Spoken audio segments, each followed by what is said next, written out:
Is ego dangerous? Is ego an enemy? Let's set this once and for all. The ego is dangerous when it's not self-validated. Ego is simply self-perception. If you lie to yourself about who and how you are, you will inevitably face problems. The fact of the matter is that you'll disappoint yourself, because your actions won't match your thoughts.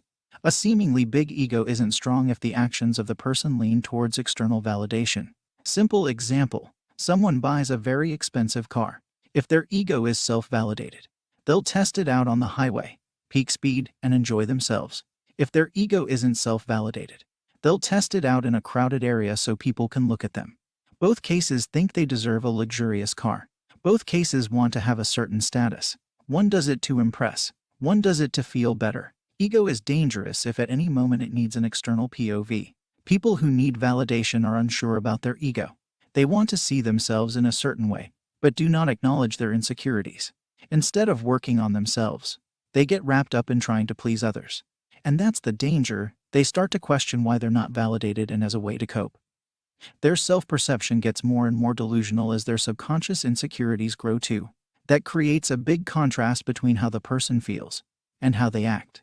Someone with a strong ego matches thoughts and actions. Someone with a strong ego ignores what's external and enjoys life to the fullest. Someone with a delusional ego will always expect things from others as if they were in debt to them. It creates a fake identity and feelings of self-discomfort. Your ego is strong when it doesn't need social validation.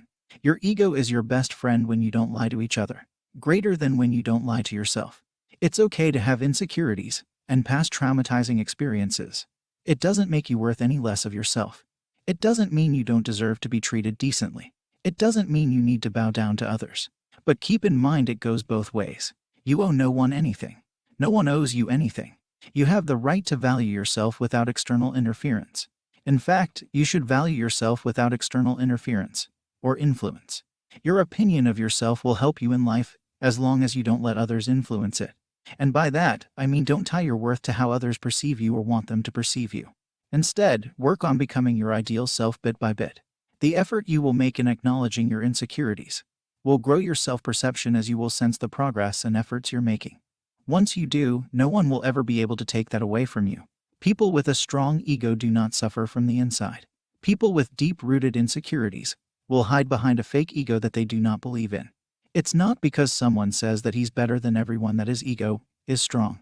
He wants you to believe he loves himself, so you feel obliged to love them too. They don't love themselves and try to force others to love them so they can feel that feeling. Little do they know that love comes first from within. If you don't radiate positivity, you won't get any of it back. Radiate from the inside. It's all you need. Love everything about yourself and improve piece by piece, step by step. It's the process of genuinely trying to be your best self that gets you closer to self-love and a strong ego. Now that I have explained a bit further, I can clarify.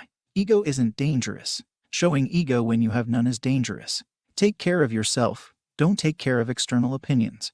What most people call ego is deeply insecure feelings that have been put away and never dealt with.